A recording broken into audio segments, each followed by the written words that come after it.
11ஆம் வகுப்பு கணிதம் அலகு 2 அடிப்படை இயற்கணிதம் பயிற்சி 2.12 10ஆம் கணக்கு பார்க்கிறோம். log x by y minus z equal to log y by z minus x equal to log z by x minus y எனில் x y z equal to 1 என காண்க என கொடுக்கப்பட்டுள்ளது. x y z இன் மதிப்பு 1ன்னு கணக்கிடணும். log x by y minus z மற்றும் log y by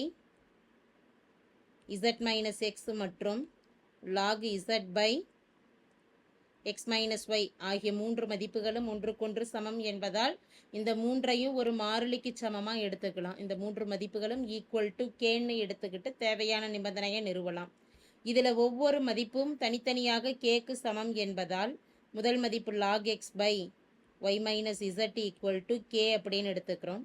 log x equal to இடது பக்கம் வகுத்தல்ல இருக்கக்கூடிய y minus z ஆனது வலது பக்கம் போகிறப்ப பெருக்கல்ல வந்துடும். k பெருக்கல் y minus z இதை சமன்பாடு 1ன்னு கொடுக்கலாம். இதே போல் இரண்டாவது மதிப்பு log y by z minus x என்பதை ஈக்குவல் டு கேன்னு எடுத்துட்டு log y equal to k பெருக்கல் பெருக்கல்ல வகுத்தல்ல இருக்கக்கூடிய z minus x வலதுபுறம் போகிறப்ப பெருக்கல்ல போயிடும். இதை சமன்பாடு 2ன்னு எடுக்கலாம். அடுத்த மதிப்பு log z by x minus y equal to k. log z equal to k பெருக்கல் x minus yன்னு இதை எடுத்துக்கலாம். இது சமன்பாடு 3. மூன்று சமன்பாடுகளையும் கூட்டிடலாம். 1 + 2 + 3. இடது பக்க மதிப்பானது முதல் சமன்பாட்டில் log x, இரண்டாவது சமன்பாட்டில் log y, மூன்றாவது சமன்பாட்டில் log zன்னு இருக்குது.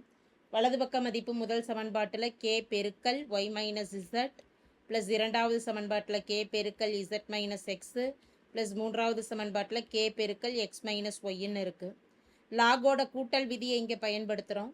log of xy என்பதை log x ப்ளஸ் log yன்னு பிரித்து எழுதிக்கலாம். 2 அல்லது 2ற்கு மேற்பட்ட மதிப்புகள் கூட்டல்ல இருந்தாலும் அதை பெருக்கல்ல எழுதிக்கலாம்.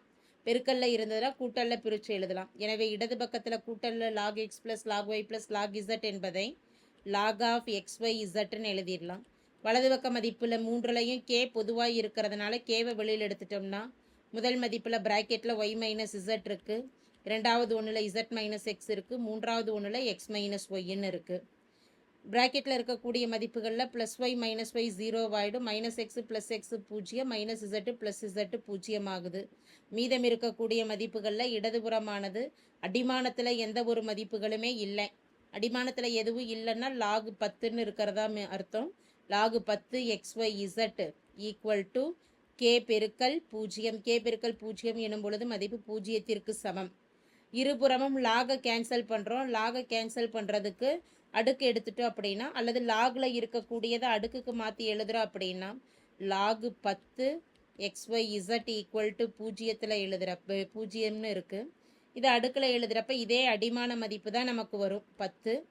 வலது பக்கம் இருக்கக்கூடிய 0ஆனது இங்கே அடுக்கலையும் xyzங்கிற மதிப்பானது இடது பக்கம் எழுதிக்கலாம். xyz 10 பவர் 0 மதிப்பானது 1க்கு சமம் ஈக்குவல் டு xyz. எனவே தேவையான நிபந்தனை therefore xyz ஈக்குவல் டு 1 என நிரூபிக்கப்பட்டது. தேங்க்யூ.